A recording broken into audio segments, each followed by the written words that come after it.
Welcome to Mojo TV. Bulletin ముందుగా headlines.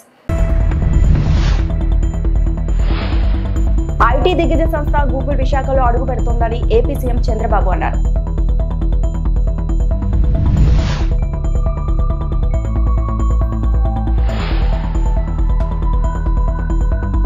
Tech ప్రపంచంలో ఏపీకి నేడు చారిత్రాత్మక రోజు నారా లోకేష్.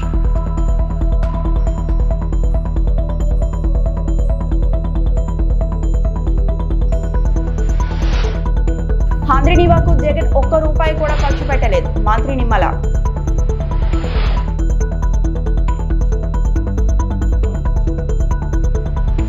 ఐటీ దిగ్గజ సంస్థ గూగుల్ విశాఖలో అడుగు పెడుతోందని ఏపీ సీఎం చంద్రబాబు అన్నారు.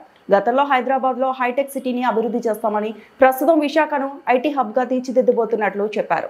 విశాఖపట్నంలో గూగుల్ డేటా సెంటర్ ఏర్పాటుపై ఢిల్లీలో ఆ సంస్థతో ఏపీ ప్రభుత్వం ఒప్పందం సందర్భంగా భారత్ ఐటీ శక్తి పేరిట నిర్వహించిన కార్యక్రమంలో సీఎం మాట్లాడారు.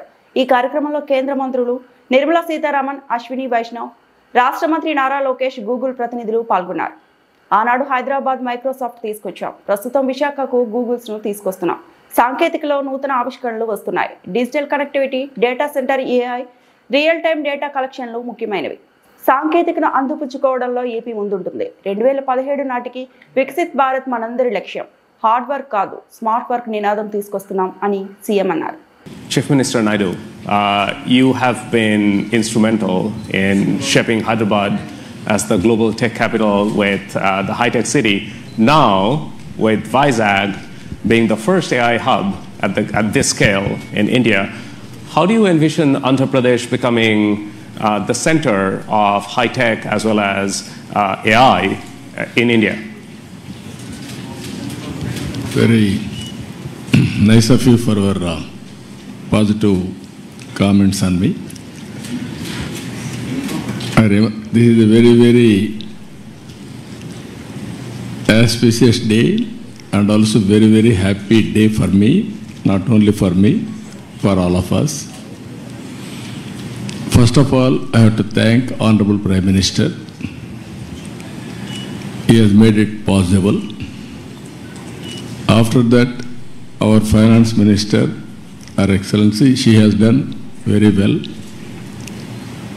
Anyway, our IT Minister, he has done, when I mooted the idea, he was very positive. Google has to come to India, that is the attitude. And also our IT Minister, he also worked with you. All the way he came to your office. He spent so much of time. At that time he briefed me. After that we had a meeting. We thought we had to complete 12 months time. Now 1 month, 13 months we are able to clinch it. I am proud of you. Amen. Always I am a great admirer of Google. Your creativity, your speed. That is very, very important. కేంద్ర ప్రభుత్వ సహకారంతో ఏపీలో మరిన్ని ప్రాజెక్టులు రాబోతున్నాయని మంత్రి నారా లోకేష్ అన్నారు.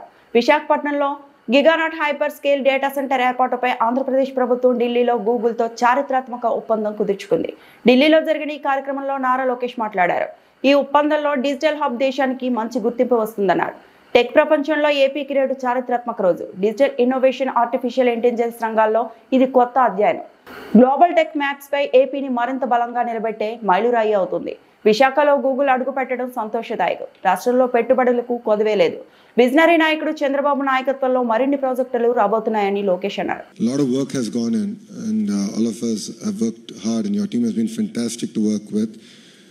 Under the visionary leadership of the Honorable Prime Minister and the Honorable Chief Minister and under the direction of the Honorable Finance Minister, Madam Sitaraman ji, and then of course under the guidance, I always call him my big brother, Ashwini ji has been an amazing guidance for me in terms of landing this project. You know, what you see is India at its best.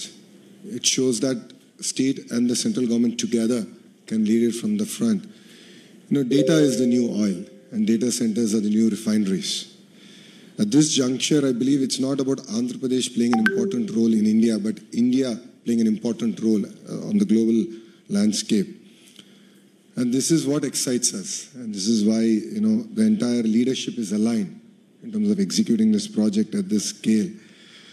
And as the HRD minister, now I think all the senior ministers have given me clear guidance that we have to skill up and we have to embrace AI. We have to look at revamping our curriculum, getting our youngsters ready for the next wave of opportunities.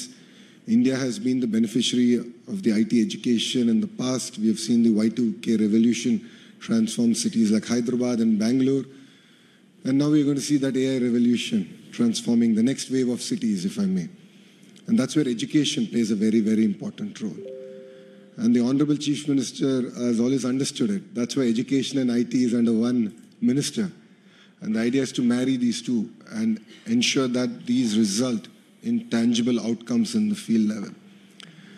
The other part in the state of Andhra Pradesh is we have something called the real-time governance. This is where AI use cases are being executed, implemented for farmers, for daily wage seekers. How can we fundamentally transform their lives? How can we improve the quality of their life? AP వ్యాప్తంగా రిజర్వాయర్లో 961 టీఎంసీల సామర్థ్యం ఉంటే 844 టీఎంసీలతో 87.86% నీటిని నిల్వ చేశామని రాష్ట్ర జలవనరుల శాఖ మంత్రి నిమ్మల రామానాయుడు తెలిపారు. సీఎం చంద్రబాబు వాటర్ మేనేజ్మెంట్ వల్లే ఇది సాధ్యమైందని చెప్పారు. హంద్రీనివా ప్రాజెక్టు పరిధిలో చెరువులు నింపే అంశంపై కర్నూలు సిఈ కార్యాలయంలో ఇరిగేషన్ శాఖ అధికారులతో ఆయన సమీక్ష నిర్వహించారు. ఈ సందర్భంగా మంత్రి మాట్లాడారు. 3,850 కోట్లు ఖర్చు చేసి 738కి మీ శివారు ప్రాంతానికి సైతం కృష్ణా జలాలు తీసుకెళ్లాం. రాయలసీమ బిడ్డ అని చెప్పుకునే జగన్ ఈ ప్రాంత జీవనాడి అయిన హంద్రీనివాకు ₹1 కూడా ఖర్చు పెట్టలేదు. మోటార్లకు బిల్లులు చెల్లించలేదు. తట్టమట్టి కూడా తీయలేదు. 5 ఏళ్లలో జగన్ చేయలేని పనిని మొదటి ఏడాదిలోనే కూటమి ప్రభుత్వంలో పూర్తి చేసి చూపించాం. గత ఎన్నికల ముందు సెట్టింగులు వేసి అద్దె ట్యాంకులతో కాలువలోకి నీరు వదిలారు. చంద్రబాబు కృష్ణా జలాలను కుప్పంకు తెచ్చి పరమ సముద్రం చెరువు నింపడంతో పాటు బోటు షికార్లు కూడా చేశారు అని నిమ్మల రామానాయుడు అన్నారు. ఈరోజు హంద్రీనివా ప్రాజెక్టు పరిధిలో ఉన్నటువంటి చెరువులన్నీ కూడా నింపేటువంటి కార్యక్రమంలో భాగంగా మరి ఈరోజు హంద్రీనివా ప్రాజెక్టుకు సంబంధించినటువంటి యొక్క అధికారులతోటి అదేవిధంగా మరి ఎవరైతే ఏజెన్సీలతో కూడా ఒక రివ్యూ కూడా ఈరోజు కర్నూలులో నిర్వహించడం జరిగింది.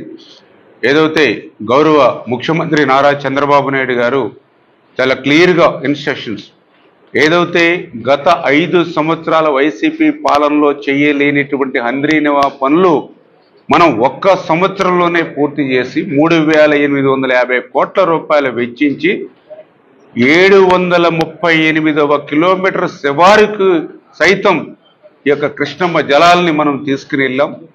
ఈ హంద్రీనివా కెనాల్స్లోకి వాటర్ తీసుకెళ్లడమే కాదు, ఆ యొక్క హంద్రీనివా కాలువల్లోకి వచ్చినటువంటి నీరు ఏదైతే ఈ యొక్క 38 నియోజకవర్గాలు ఏదైతే హంద్రీనివా వెంబడి ఏవైతే ఉన్నాయో, ఏదైతే యొక్క కర్నూలు, అనంతపురం, చిత్తూరు ఉమ్మడి జిల్లాలు ఏవైతే ఉన్నాయో ప్రతి చెరువుకి కూడా నీరు నింపేటువంటి విధంగా ఒక ప్రణాళికాబద్ధంగా వెళ్ళాలి అని ఏదైతే చంద్రబాబు నాయుడు గారు ఇచ్చిన ఆదేశాలను అమలు చేసేటువంటి లక్ష్యంలో భాగంగానే మరి ఈరోజు చూస్తే మరి హంద్రీనివా వెంబడి 517 చెరువులుంటే అందులో ఇప్పటికి చూస్తే 174 చెరువులు పూర్తిగా నింపడం జరిగింది.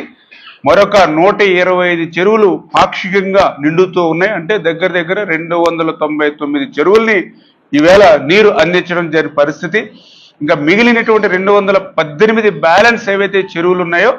శ్రీకాళహస్తి శాసనసభ్యులు బొజ్జల సుధీర్ రెడ్డి మీడియాతో మాట్లాడుతూ కార్యకర్త నుంచి నాయకుడిలాగా ఎదిగి మా నాన్నగారు 40 సంవత్సరాలు కంచుకోటగా మారిన శ్రీకాళహస్తి అభివృద్ధి చేస్తుంటే జనసేన పార్టీ నేత వినితకోట ఓర్చుకోలేక మా మీద బురద చల్లుతున్నారు. ఇది సరైన పద్ధతి కాదని మీడియాకు వెల్లడించారు. వీడియో అనేది అందరం చూసాం. నేను మిమ్మల్ని అందరూ కూడా 2 విషయాలు అడగదలుచుకున్నా. ఈ వీడియో ఏఐయా మాఫ్డా లేకుంటే వీళ్ళు ఎవరైతే అతను హత్య చేశారో దాని ముందర వీడియో తీసి మిమ్మల్ని వదిలేస్తాం కాబట్టి వీడియో చెయ్యి అని చెప్పి బెదిరించి వీడియో తీసిన తర్వాత హత్య చేయడం జరిగిందా? పోనీ ఆ రాయుడు అనేటోడు బతుకుంటే అన్నా అతన్ని పిలుచుకొచ్చి కూర్చొని మాట్లాడి ప్రజల సమక్షంలోనే ఇది తేల్చుకునేటోళ్ళం. కానీ ఇక్కడ విడ్డూరం ఏమైందంటే ఈ హత్య జరిగి దగ్గర 2 నెలలు కావస్తూ ఉంది. వీరు జైలు కూడా పోవడం జరిగింది. వీళ్ళు బెయిల్ ఇచ్చిన తర్వాత ఇప్పుడు ఈ వీడియో అనేది రిలీజ్ చేయడం దాంట్లో వీళ్ళ అంతరాయం క్లియర్గా అర్థమైపోతాం. ఒక సింపతి తెచ్చుకోదానికో లేకుంటే కష్టపడి గెలిచి ఈరోజు మంచి పేరు తెచ్చుకొని శ్రీకాళహస్తిని అభివృద్ధి చేస్తున్న నా మీద బుడద జల్లదానికో చేస్తున్నారని చెప్పి ఒక క్లియర్ కట్ సంగతి తప్ప దీంట్లో వాళ్ళ డ్రైవర్తో నాకు డిపాజిట్లు కూడా గెలవని వాళ్ళతో ఆ రోజు మాకు వాస్తవాన్ని ఈ రోజు వరకు కూడా నేను ఆవిడతో ఎన్నో ప్రాబ్లమ్స్ ఫేస్ చేశాను ఎలక్షన్స్ ముందర కూడా. కానీ ఏ రోజు కూడా ఈ రోజు వరకు ఆమెను సస్పెండ్ చేసిన తర్వాత కూడా ఆమె మర్డర్ అయిన తర్వాత కూడా వాళ్ళు మర్డర్ చేసిన తర్వాత కూడా ఇప్పటి వరకు కూడా నేను ఏ రోజు ప్రెస్ మీట్ పెట్టలేదు, ఏ రోజు వాళ్ళ గురించి చెడ్డగా మాట్లాడలేదు. ఏ రోజు గురించి కూడా ఒక కూటమి ప్రభుత్వంలో మనం సర్దుకొని పోవాలా, జాగ్రత్తగా ఉండాలా, ఒళ్ళు దగ్గర పెట్టుకుని పనిచేయాలని చెప్పి మా నాయకులు చెప్పారు. కాబట్టి ఏ రోజు కూడా నేను ప్రెస్ మీట్ పెట్టలేదు, ఏ రోజు మాట్లాడలేదు. కానీ ఈ రోజు మాత్రం నేను చెప్పదలుచుకున్నాను. ఆ రోజు అసలు ఆవిడ మా కోసం పనిచేసింది ఆ కూటమి ప్రభుత్వంలో. ఏ రోజు కూడా వచ్చి మా కోసం పనిచేయలే. ఆఖరికి వాళ్ళ దగ్గర పనిచేసే జనసేన నాయకులు ఎవరైతే ఉన్నారో వాళ్ళని కూడా ఇబ్బంది పెట్టింది ఆవిడ. తాడిపత్రి పట్టణాన్ని ఎప్పుడు పరిశుభ్రంగా ఉంచాలని పరితపించే తాడిపత్రి మున్సిపల్ చైర్మన్ జేసీ ప్రభాకర్ రెడ్డి తరచూ పట్టణంలో తను పర్యటించిన చోట ఎక్కడ చెత్త కనబడినా స్వయంగా పరక చేత పట్టుకొని చెత్తను శుభ్రం చేస్తూ ఉంటారు. అందులో భాగంగా తాడిపత్రి పట్టణంలో విజయనగర కాలనీలో ఈ రోజు ఉదయం పర్యటించిన జేసీకి ఒక చోట చెత్త ఎక్కువగా ఉండడం చూసి వెంటనే పరక చేత పట్టి చెత్తని శుభ్రం చేశారు. ఈ సందర్భంగా అక్కడ ఉన్న మహిళలతో మాట్లాడుతూ మన పరిసరాలు పరిశుభ్రంగా ఉంచుకోకపోతే మనకే రోగాలు వస్తాయని, మన ఇంటి పరిసరాలు శుభ్రంగా ఉంటే ఎటువంటి రోగాలు రావని అన్నారు.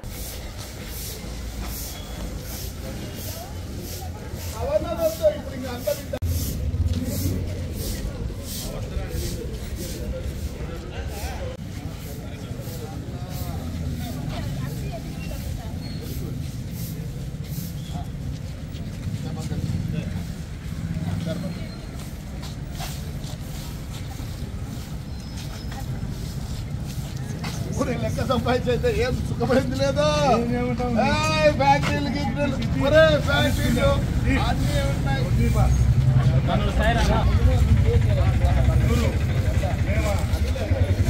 వాళ్ళ బోర్లు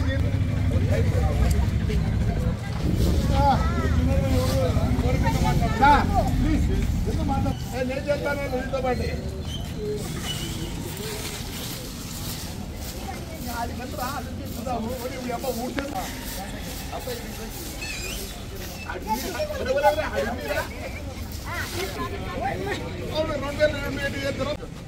పనిచేసేవాడిని ఓటు ఎందుకంటే ఇంకా పిల్లోళ్ళు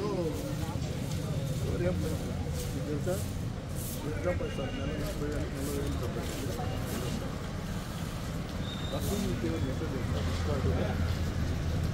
పర్మనెంట్ అయితే 90,000 లక్ష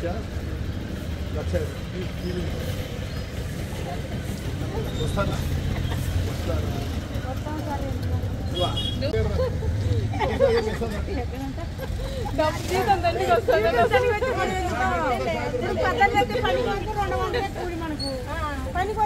వస్తావా?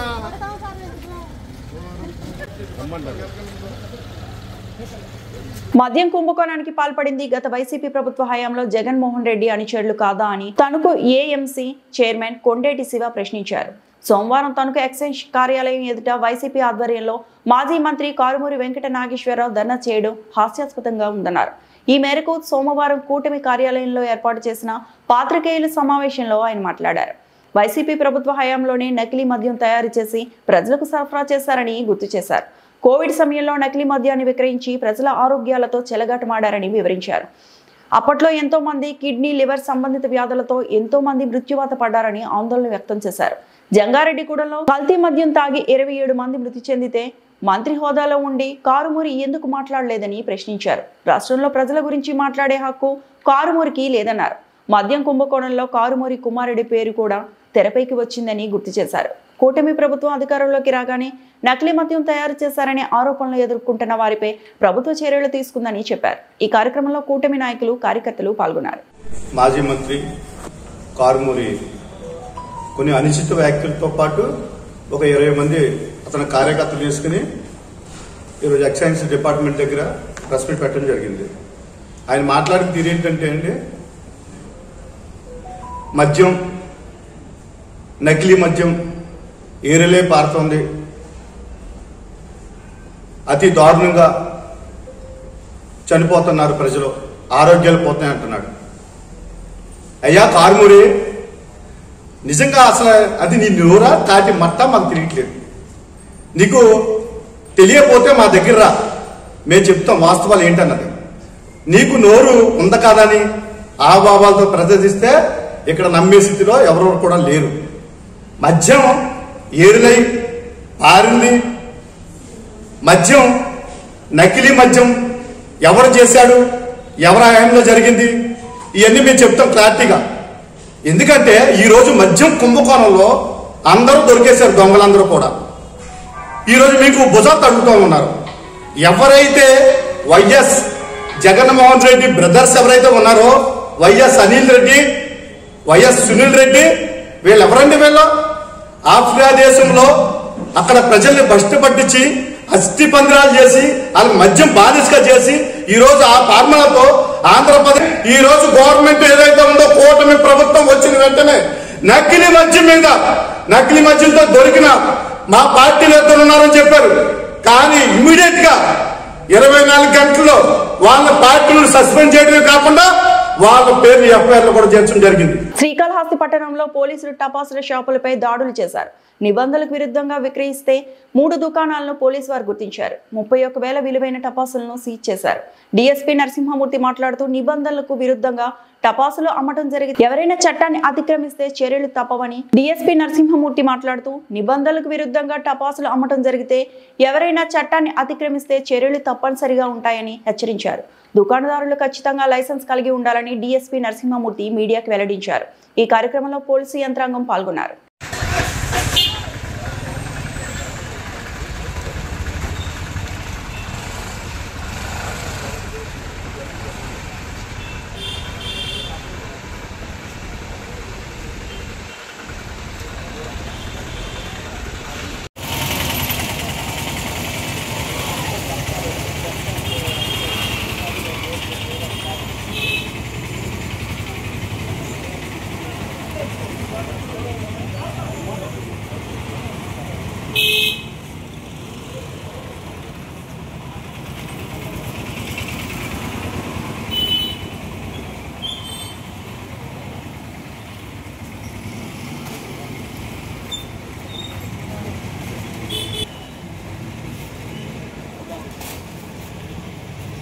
నర్సంపేట పట్టణంలో దొంగల హల్చల్, తాళాలు వేసిన ఇల్లే వారి టార్గెట్.